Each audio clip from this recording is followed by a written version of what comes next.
You're now listening to The Brian Callen Show with your host, Brian Callen. Well, this is we have Craig Nelson. I may as well do the introduction. Brian Callen Show with Hunter Motz, as always, and our guest is Craig Nelson, who has written a number of books, but Rocket Men, but also The Age of Radiance most recently took him 5 years. And it is, you also were I think I read your book, the Thomas Paine, too. Which was yes, great. Book. Yeah. But The Age of Radiance really sort of traces the first time in the 1890s, I think, we discovered X-rays and takes us all the way to the Fukushima disaster. And it's a history of radioactivity, really. Yeah. And how radioactivity exists in our body. It's what keeps us warm. We have a love-hate relationship. It's the angel and the devil that we have been living with for a long time here. Yes, I really wanted to go back to the sort of old-fashioned history books where it would be a great big epic that would be covered in one volume and you could read it on a plane.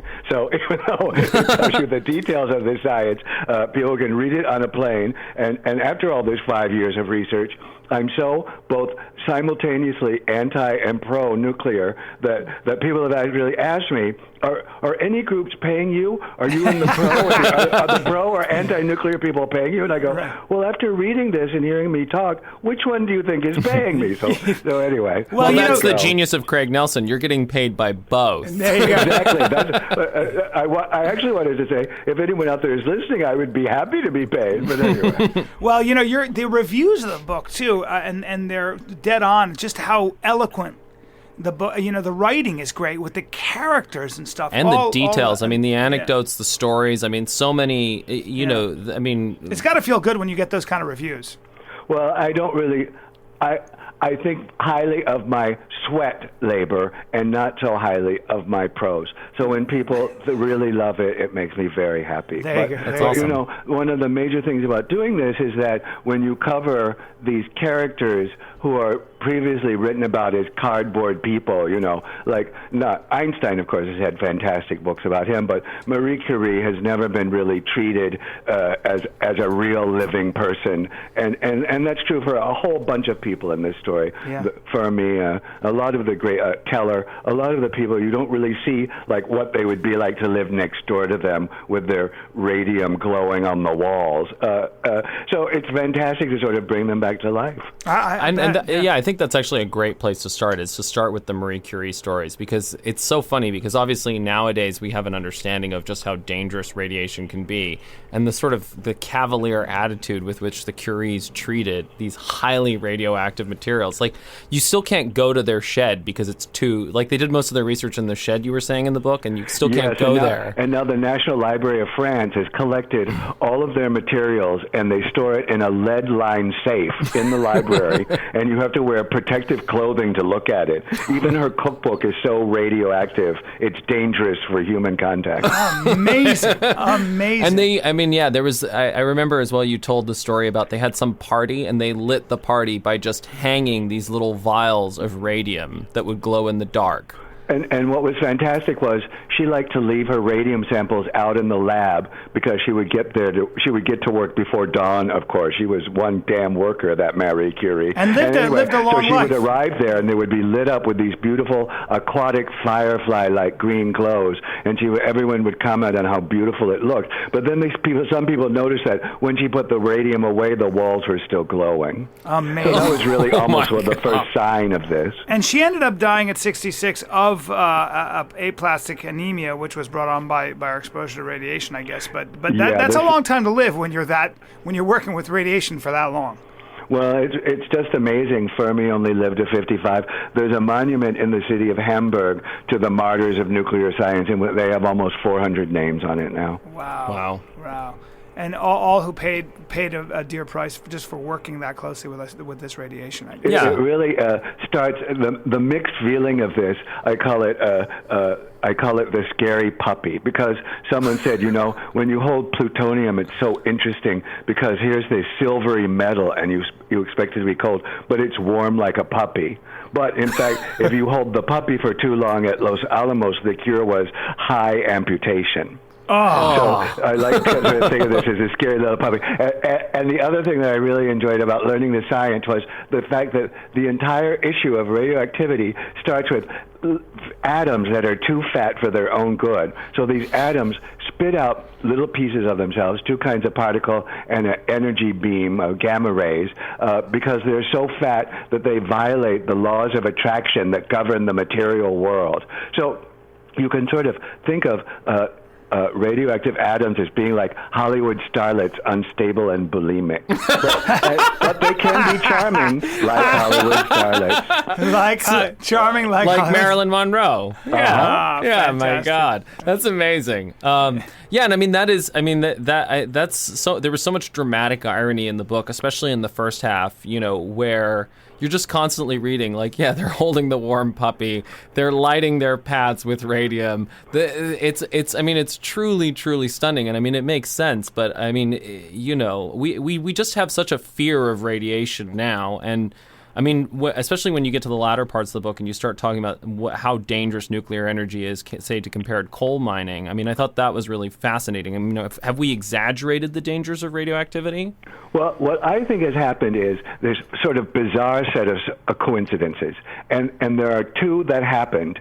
The first was that the United States created the most dangerous scientific experiment in history when it exploded the first hydrogen or fusion bomb in Bikini, which is where bikinis come from because they were launched with the promo, like the atomic bomb, they're small and devastating. But anyway, so they thought this was going to be a 4-megaton bomb, and it was a 15-megaton bomb with a fireball that was 4 miles in diameter, and it infected a wide range of the Pacific. It killed some island children, and then it infected a Japanese tuna boat that was on its way home, and the tuna was sold into the Japanese market before anyone knew what was going on. Oh, man. So the Japanese thought they were being relentlessly targeted by Americans with atomic attacks, and right after this, the two scientists released a report that they had found genetic mutations in fruit flies exposed to radiation,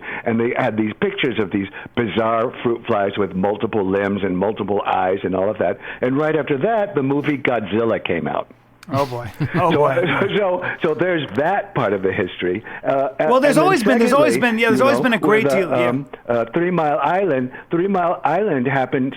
Walter Cronkite announced 3 Mile Island exactly at the same time that the Jane Fonda movie China Syndrome was playing. Right.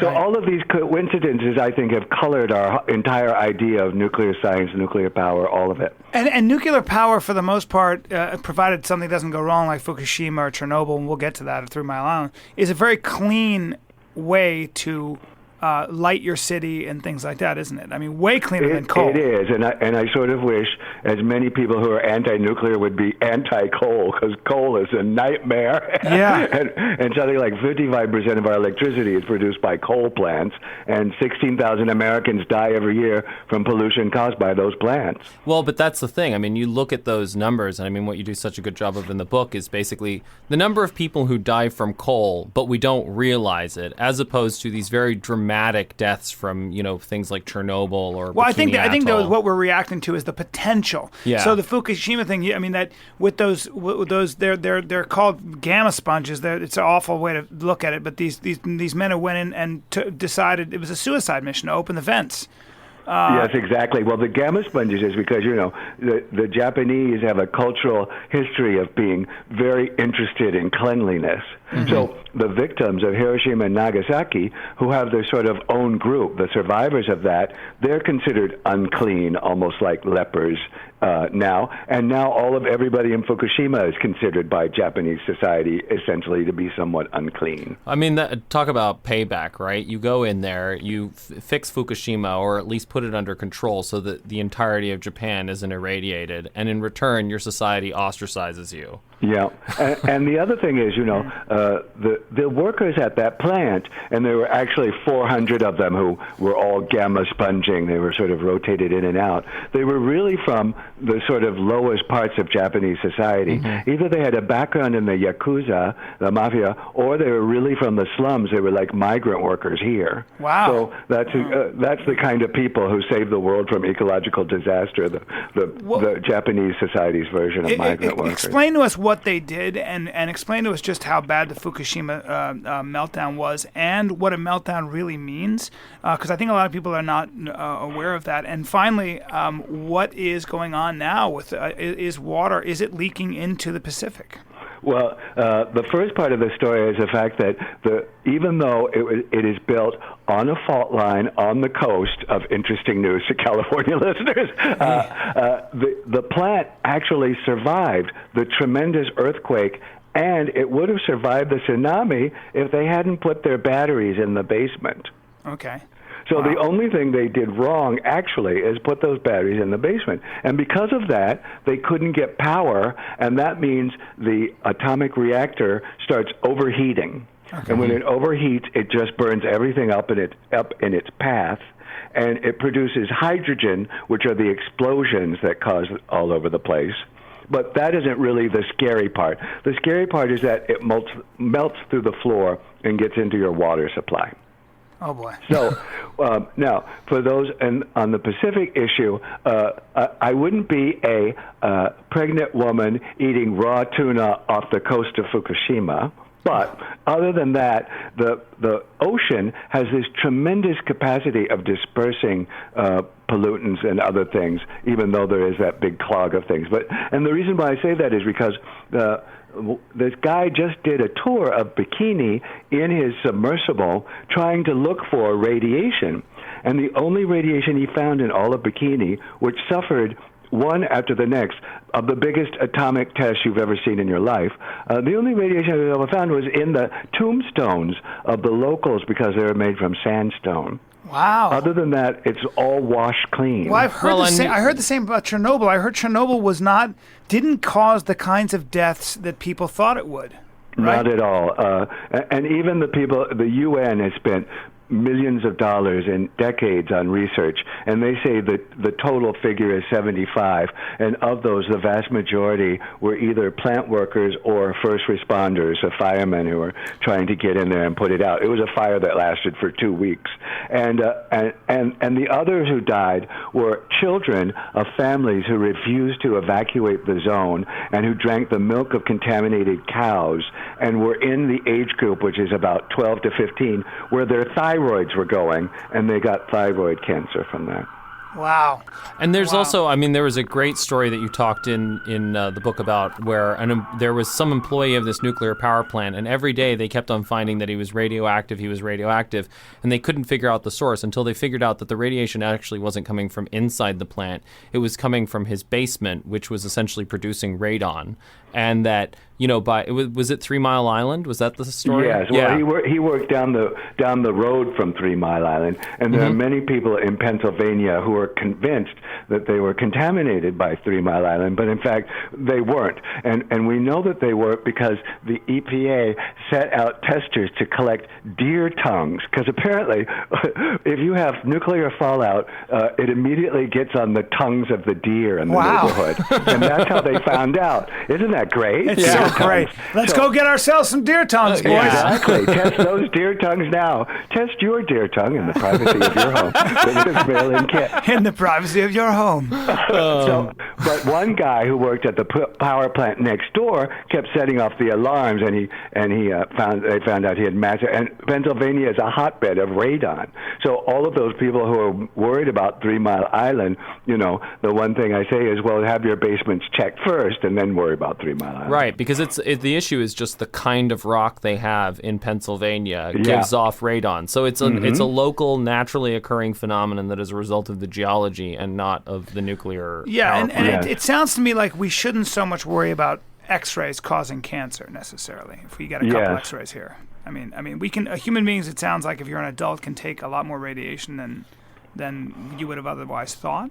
Well, it's astonishing. The most astonishing thing I really learned in doing this whole research was that the United States and Japan have been running a joint medical survey of the survivors of Hiroshima and Nagasaki ever since like 1949. So this is an amazing group, and we don't really have that much medical evidence about human exposure to radiation unless, you're standing there and a power plant explodes next to you. And they have found that those people, compared to the normal average Japanese person, have a 1% increase in cancer. Incredible. Amazing. That's amazing. And these are people who survived nuclear war. Wow. They Wow. weren't just living next to a power plant. But the issue with these power plants is usually not fallout. Chernobyl turned out to be airborne fallout, because that plant was designed to both produce electricity for people in Kiev, and then they converted it to make plutonium for warheads. And to do that, they had to change the roof. So it didn't have a containment dome like almost every other nuclear plant in the world has, and that's why it sent a cloud the size of 400 Hiroshimas across all of Europe for 2 weeks. Right. That's not a reflection of, as you said in the book, it's not a reflection of nuclear science. It's a reflection of Soviet nuclear science, which has the goal of producing power and producing nuclear warheads. And you believe that we may have seen the last days of, I don't think we've built a nuclear power plant since the 70s or something. Yeah. Which is unfortunate. I mean, if we want a cleaner environment, I would imagine there is a responsible way to do this. And a lot of environmentalists support nuclear power as a better alternative to coal. Isn't that true? Yes, it's much better than any petrochemical. So what I'm hoping, and anyone who's out there who likes to tinker in the basements, please help us. What I'm hoping is that someone will either come through with a breakthrough for nuclear that makes it both safe and cost effective, or we will have some breakthrough in improving our renewables that make them more efficient. Because, right now to go to solar, you'd have to cover 2/3 of California in solar panels to go solar, and it's just not efficient enough yet, that technology. Yeah. Well, and one of the things that I thought was, really mind-blowing is that you said in the book that, Chernobyl was the 14th largest nuclear accident in Soviet history, but that essentially the 13 biggest ones were covered up, and they just couldn't cover up Chernobyl. Yeah, it was detected by Sweden at a nuclear power plant with the same thing as that guy who was setting off the alarms in Pennsylvania. Their employees were coming in setting off alarms. And if Sweden and other nuclear power plants didn't have their employees tested all the time, we probably would have never known about Chernobyl. Amazing. And can you tell me the difference between uranium and plutonium and all the different oniums? What is... They're all different sizes on the periodic table. Right. So all of them are so fat that they spit out particles and gamma rays. That's what radioactive things are. But all of them are enormous, and atomically speaking. Right. So plutonium is human-made. Uranium is found in the earth. Very little of the isotope that we use for bombs and power plants, though, is found in the earth. So we have to enrich it.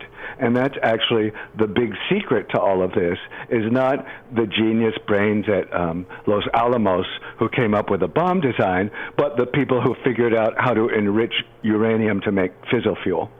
That's what they mean. That's when we. So it's one thing for a country to have uranium. It's another thing for them to be enriching uranium, where like Iran. So that's usually when we know you're enriching the uranium not for energy, but you're enriching it for weapons. Exactly. Okay. The Stuxnet virus that the U.S. and Israel infected Iran with, that virus attacks the centrifuges that enrich uranium and cause them to commit suicide by overpowering themselves. And that's what they did. Wow. And in general, the biggest technical challenge in terms of making a nuclear bomb is enriching the uranium rather than actually building the bomb. Yeah.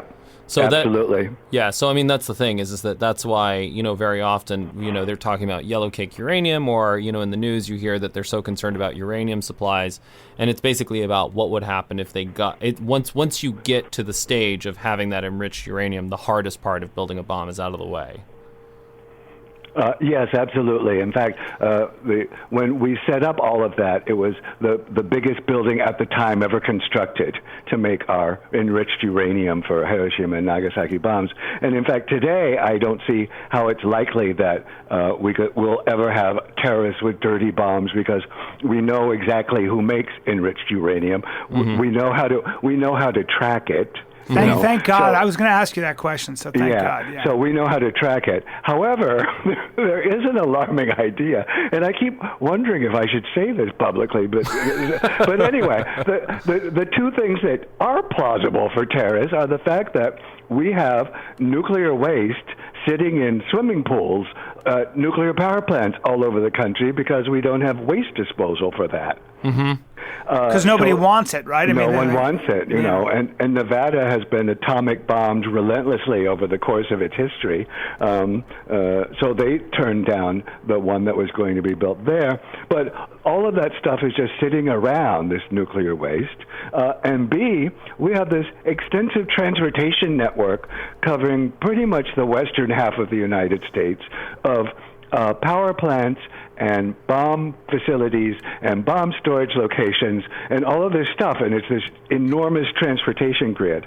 So if a terrorist wants to go nuclear, that's, I think, where they would look. Well, that was the worry in the Soviet Union, the former Soviet Union as well. It's just all the stuff sitting around, and if it got into the right hands, we'd be in big trouble. And there's you have that great anecdote in there that supposedly there's some oligarch who has a nuclear weapon sitting at his dacha, right? Yeah. And I actually didn't know if that story was true. But Bill Languishi, who's one of my most admired writers, he works at The Atlantic and The Times sometimes, he reported that, so I thought I could repeat it. So it seems a little boastful to me. Like, why would you want a nuclear weapon in your house? Because you're Russian. Yeah, exactly. Well, you got a handgun, I got a nuclear weapon. It's all about penis size. Listen, the Russians never had difficulty understanding the concept of mutually assured destruction. It was a pretty easy concept for them to understand. We've come close to. I mean, what is the scariest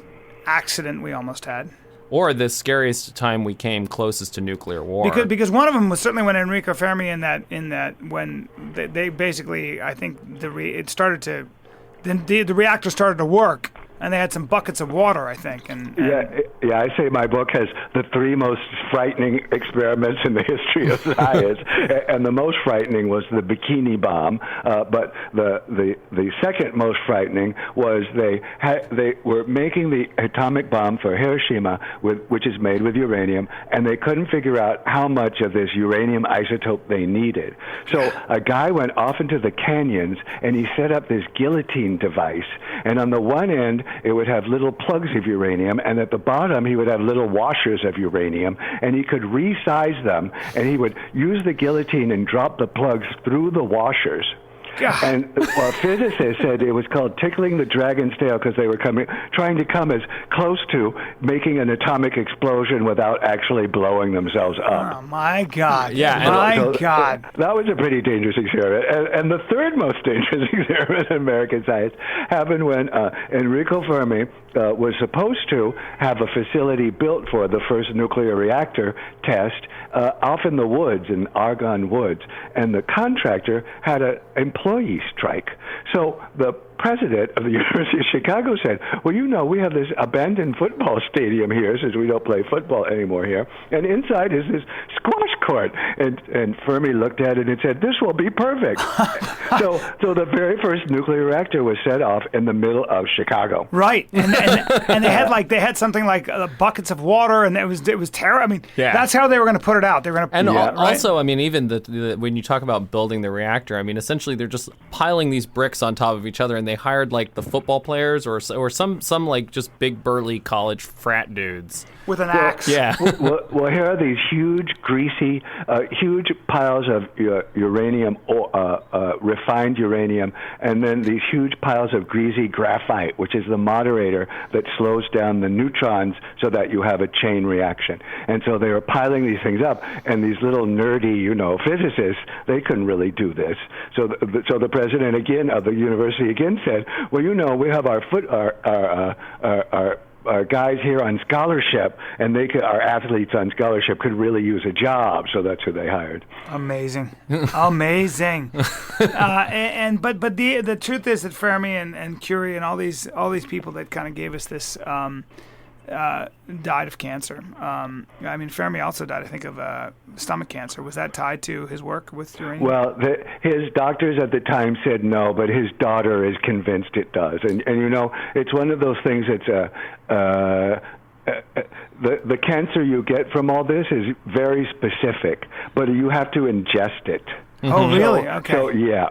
So the gamma rays, like when an explosion first happened, that will get you immediately. That's like getting overdosed with X-rays. Yeah. And the thing happens. And when we look at pictures of Hiroshima and Nagasaki of the results of people dying, that's from gamma rays. But the particles that these little fat Hollywood starlet atoms spit out are too big to penetrate the skin. Really? So they can cause a burn on your skin, but you have to swallow them or inhale them. Wow. So really that's why you wash them off then. That's why you can actually wash them. Yeah, that's why when you have all those scenes in Silkwood of naked Meryl Streep in agony being brushed off by men in the shower, that's why. Wow. And you have to really scrub them off, I guess. Or in the movie. No, you can wash it off. Yeah. That's amazing. And also, and so, I mean, the other thing, I mean, that you mentioned as well is that Fermi had a secondary cancer in his body when he died, other than the stomach cancer, right? And that's right. But you know, I was going to say, I mean, you know, if he had a nice fried chicken dinner in the lab and wasn't meticulous about not licking his fingers, you know what I mean? So there's ways that all of this stuff translates. I mean, one of the amazing things was the German team, Meitner discovered fission. She was so convinced that all of these radiant elements that they had running around were interfering with each other's tests and experiments that she developed this scrupulous isolation of materials so that the counters for this experiment weren't being affected by what was going on across the room. Both of them lived to their 80s. Wow. God. You know, that's amazing. Yeah. That's just amazing. How many people have died? It's hard to tell, I'm sure, with the Fukushima thing. But after the tsunami, after the earthquake, how many of these gamma sponge? I'm sorry to use that word too, but these first responders, how many of them died? Nobody.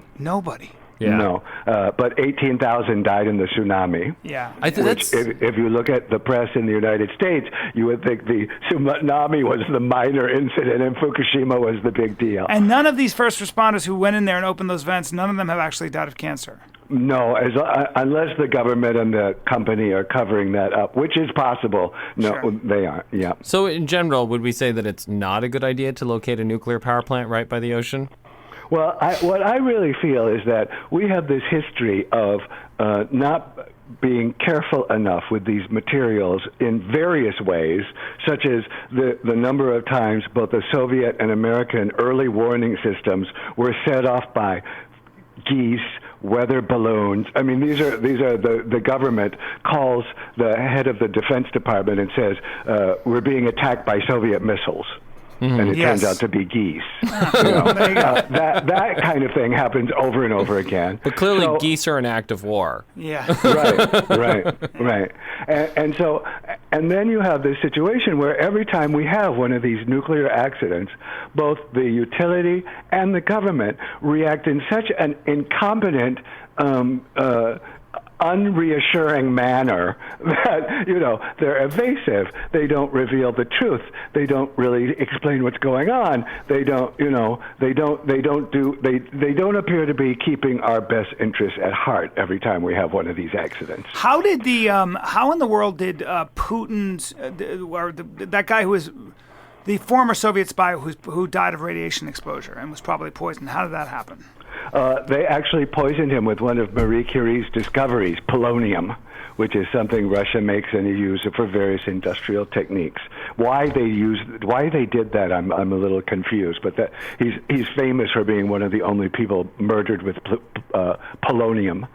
I'd love actually, would you mind telling some of the sort of the breakdown of how Chernobyl went down? Because I mean that story was, I mean when you describe each of these accidents, like 3 Mile Island Chernobyl, Fukushima. I mean, it just really takes a real string of human incompetence. Like, a lot of people have to do a lot of things that are not standard procedure. Well, Chernobyl was an amazing story because it started as a safety test. They too also had backup battery problems like what happened at Fukushima, and they wanted to see if they could use the leftover energy from the reactors to reboot the reactors. So originally the test was scheduled for a certain period, but all of a sudden there was a peak use of electricity, so they had to postpone it. And then the guy who came on, the workers who came on at that hour weren't as familiar with doing the test as the people who were supposed to originally do it. And then the guy running the place kept making one bad decision after the next. So what happened was that when they powered it off, they couldn't get it going. So to get it back going, they amped it up too hard. And it would be sort of like hitting your gas on the car until your engine blew up. That's what they did. My God. Yeah, and I mean, that's the thing. They were doing it at 11:30 at night. The guy wanted to get home, you know, and you said the procedure was that if they shut down the reactor, essentially you had to wait 24 hours for it to reset. Yeah. And instead they're like, no, we'll just floor it right now. Yeah. Crazy. So, I mean, that's the thing is it's not... and even with 3 Mile Island, I mean, some of the issues that went wrong there, I thought were really, really interesting as well. Could you tell us a little bit about some of those? Well, the remarkable thing at 3 Mile Island was, in fact, that we still remember this as being this terrible... Here's my favorite part of 3 Mile Island. Everyone in America remembers this as being a horrible accident. But in fact, the lesson of 3 Mile Island was that containment dome and the way it was made actually worked. No one was contaminated by 3 Mile Island, but the industry and the government who regulates it are both so incompetent that idea never got through the air. I was going to say, they did a bad job of actually defending their case. Exactly. So the whole time now we think of 3 Mile Island as being this terrifying thing, and half of their stuff did melt down, but no one was infected at all, not even the employees. Amazing. Yeah, and I mean, there were certain things just in the design as well that I thought were really interesting, that essentially there was some sort of warning light that failed, and then by the time the warning light started going off, literally every single warning light goes off at the same time. So if you're a guy standing in the control room, you have no idea what the original issue is, and there's no ability to be able to respond to that effectively, right? This is a stuck valve with with various warning lights, but people had so much trouble with I think there's something like 400 warning lights in the control booth. And they'd had problems before with the warning lights going on when nothing was wrong.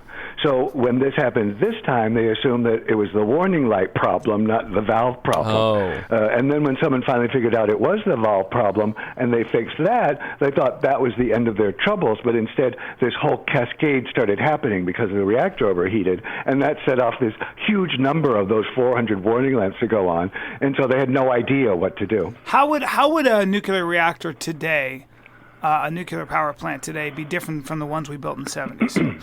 Oh, well, there's a whole bunch of, the ones they're building today are pretty much the same, because in fact, the fundamental American version of that power plant is safe.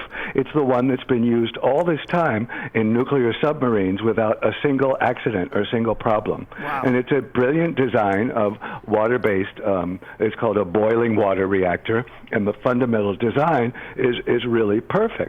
But what I'm hoping is that one of the new technologies comes through and saves us and our energy needs. China is working on something called pebble bed, which is where the uranium fuel is encased inside its graphite so it can't melt down. And if anything goes wrong, the thing just shuts itself off and there's no meltdown potential. So I hope that works, because we got to get... I like that. We got to get China off of coal, you know. Yeah. Los Angeles right now is getting air pollution from China. So while everyone is worried about Fukushima on the beach in California, they need to worry more about the air pollution in China. So that's right. Yeah. Anyway, that's right. Then Bill Gates is funding something called a traveling water reactor, and the people working on this haven't released many details, so I don't know that much about it. And then we are still working on fusion, which is throwing atoms together and using the energy generated by their merger, which is how the sun works, instead of splitting atoms, which is fission. And they've been working on this forever, and many of us don't think it has much hope, but some people still hope. But you were saying that at the time your book went to press, there was a big step forward in fusion, right? Well, there was a step forward in that they finally got a little more energy out of it than they were putting in. But we have spent something like $50 billion or something on trying to make this since 1955. It's been going on forever. But you're asking, the latest news from Fukushima is that they're trying to build an ice wall. They are going to be putting down piping around the entire location and filling it with coolant so that it basically freezes the ground so that nothing can leak out. Wow, that sounds like a huge undertaking. Yeah, well, they've already spent $1 billion in $1 billion yen, in cleanup, and it's not that cleaned up. Because this thing is not going to cool down anytime soon. No. they keep saying it has cooled down, but I don't think so. How does water cool down a nuclear? What is a water coolant? How does that work? It doesn't. You can't use water. You use sand and borite and silicon and what's the other one? Cadmium. But because there's two separate issues. There's the heat, and then there's the number of neutrons being given off, right? And the number of neutrons being given off is what sustains the nuclear reaction, and the heat is just a side product. You have to smother it with neutron-absorbing materials like cadmium, and unless it gets inside the thing that's burning well enough, that can't happen. That's why it keeps burning. Amazing. So, I think that's the interesting thing is that we're really at a moment where we're going to have to decide: is the risk of a nuclear accident like Fukushima or Chernobyl worth offsetting all of those carbon emissions? Is that a price we're willing to pay? Well, I personally would much rather live next to a nuclear plant than a coal plant. But at the same time, nuclear plants, you need public monies to finance the construction. You need it to subsidize the kilowatt rate, and you need more public money if something goes wrong. So that means you need to change the public perception, which is what your book does. And to a large extent, you've got to change the public perception of what radiation really is and what nuclear power is, and just exactly how dangerous. The fact of the matter is that even though we've had a lot of meltdowns, very few people have actually died because of it. Right, and I would much rather have more nuclear and less fracking, as far as that goes. Sure. Yeah, that's the point. Is that it's the lesser of two evils statistically in terms of the number of people that died, but it's just so much more dramatic, like a Hollywood starlet. Yes, exactly. So that's the point. Is Lindsay Lohan? Yes, she's a train wreck, but she's not doing that much damage to society. On the other hand, Kim Jong-un is secretly ruining the lives of millions of people, and nobody pays attention. Exactly. Yeah. Wow. It's a great book. It really is, and the anecdotes in general. That's what I really appreciate about both Rocket Man and The Age of Radiance, and I'm going to read the rest of your books too. But the anecdotes are so great. You do such a good job of finding, I can't remember who it was who talked about le mot juste, or, Mark Twain always used to talk about the difference between the right word and the almost right word is the difference between lightning bug and lightning. That's great. Good. Yeah, and that's the thing. You find these perfect anecdotes that just so do such a good job. You're covering over 100 years of history, and yet you dial us so absolutely into the concerns, the mindset of that time period. And the choices by these individual people. Well, in writing, about the sort of the people that gave birth to nuclear power. Who is the one person that impressed you the most, if that's even possible to answer? Oh, gee. Well, I guess I have to put it. I guess I have to say that I try to develop some kind of empathy with everyone I write about, and the one person I couldn't figure out how to get inside of and have empathy for was Edward Teller, who invented the hydrogen bomb and basically got Robert Oppenheimer's security clearance canceled because he was jealous. And then he wanted to use atomic weapons to frack, for fracking. So wouldn't that have been terrific? And then he's the one who got Ronald Reagan all excited about Star Wars, and to such an extent that when Reagan met Gorbachev and the two of them said, we can end nuclear weapons in our time, let's do it, when Reagan was told this plan would interfere with Star Wars, he backed out. Wow. So the one all-out villainous Iago character in the book is Ed Teller. And I really, the one thing I tried to compensate for it by using one of his quotes, which is that he said that people have noticed how he and E.T. have more in common than just the initials. So he's a little. I think he's a little Asperger's-y. That's good. Yeah. But and that's the thing. It's not even. I mean, in reading the book, the sense that I got of Teller was not that he was malicious or that there was any sort of calculated plan. He just was sort of antsy and would get really indignant about things and would pick these causes and became. I mean, his ability to get an idea in his head. I mean, he held on to the idea of the super or the hydrogen bomb for so long until he could make it a reality. And to make these long-term projects work, that's what you need. Yeah. But at the same time, he was making these lists of his dream bomb. And my favorite Teller dream bomb was called the backyard bomb. And the backyard bomb was so huge and would kill so many people that you didn't need to take it and drop it on anyone. You could just set it off in your backyard. Oh, my God. Oh, my God. And that was pretty much the inspiration for Dr. Strangelove, right? Yeah. Well, Strangelove is a fantastic combination of both Teller and von Braun, but I don't know if you know the photographer Weegee. Weegee was Austrian, and he was serving on the film as a consultant, and his accent was used by Peter Sellers.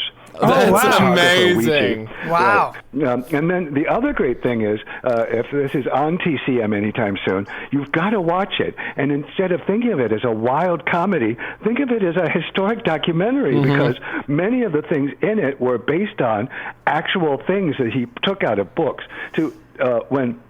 I don't think it's. Well, I just rewatched the movie. It's such brilliant. An incredibly it's one of my brilliant. favorite movies of all time. It's maybe my top 5 favorite movies. Yeah. I mean, when George C. Scott is talking about we can't afford to have a mine shaft gap, sir. Right. All that that was actually an idea of Herman Kahn, who was the big nuclear theorist at the time. He wanted the best of America to hide out in mine shafts with 2 women for every man to repopulate the world. I like the idea. I mean, so far I'm listening. Yeah. So much of his work was taken and used and said by Dr. Strangelove or by the general that he told Kubrick he wanted royalties, and Kubrick said, "Well, it doesn't work that way." Then all the time you see the head of the Soviet Union and the head of the United States on a hotline talking to each other. They did not have a hotline yet. That would come out about 6 months later during the Cuban Missile Crisis. As the answer to the Cuban Missile Crisis. The communications between Washington and the Kremlin were sent by wire, and then they were translated and decoded back and forth. And the whole crisis in Cuba was this delay in communication that happened between the two of them. Well, you tell about basically that there was some telegram that was sent, and because the Soviet telegraph office was like having a bad day or something, the telegram almost didn't get through, or it got through 6 hours late or something like that? Yeah, many hours late. And then the entire ending of Dr. Strangelove, the automatic machine that sets off nuclear war that can't be stopped, the Soviets built that machine. During the Carter administration, they came up with a new theory called decapitation, where we weren't going to atomic bomb every single person in the Soviet Union, which was our original nuclear strategy. We were going to bomb the locations where we knew the Soviet leaders were. And the people who came up with this decapitation strategy decided to write about it in Foreign Affairs magazine. And when the Soviet leaders read this in Foreign Affairs magazine, they got very upset. So what a surprise, yeah. They created something called perimeter or dead hand, where if the Soviet Union is attacked by nuclear missiles and no one hears anything from the Kremlin, then an automatic series of commands will be sent for weapons to fly back out. Yeah, the doomsday machine. The doomsday machine came true 30 years later. God, it's amazing. It's amazing. It really is. Thank God for cooler heads prevailing. Well, but did they? I mean, that's. Well, they did. I mean, there was a command for one of the nuclear submarines to launch a strike, and he said no, and went back. And saved. But McNamara, I mean, I think you quote McNamara in the book saying that it's not that we were smart; it's that we were lucky. Like that's the only reason why the Cuban Missile Crisis didn't lead to nuclear annihilation. Well, and the other crazy time that happened was NATO ran a very elaborate test called Able Archer that they ran in the 80s, and they even had a speech prepared for the Queen of England to give that they were under nuclear assault and all this stuff. And the Soviet KGB knew that certain elements they knew that NATO had a plan to attack them and disguise it as a test. And the more they saw this test, the more they were convinced that this would be them being attacked. And that's why that Korean airliner was brought down, because they thought they were under attack. Wow. From that Able Archer war games testing. Wow. I didn't know that. It's pretty amazing. Well, I love the book, The Age of Radiance, the epic rise and dramatic fall of the atomic era. Before we let you go, you are a man who writes about, the Apollo mission, Thomas Paine, and then what got you to write about The Age of Radiance? Well, I really like Rocket Man, this idea that you have this huge transformative thing happening in America, to go from being terrified by Sputnik to sending guys to the moon. And then the engineers and scientists behind all that aren't really written about as full-figured, full-blooded people. So bringing all that to life is a nice thing for me to do. It sort of gives me spiritual meaning to my work. And then when I started reading about these sort of details about what the public knew about the making of the atomic bomb, that was basically Einstein and Oppenheimer wrote some formula on a blackboard and poof, bombs. When I started looking into all this, and at one point, the first 10 years I lived in New York, I lived in an Eastern European neighborhood. And when I was reading the standard biographies of Marie Curie, and it was all what a brainiac she was and so emotionless, and she was only interested in the facts.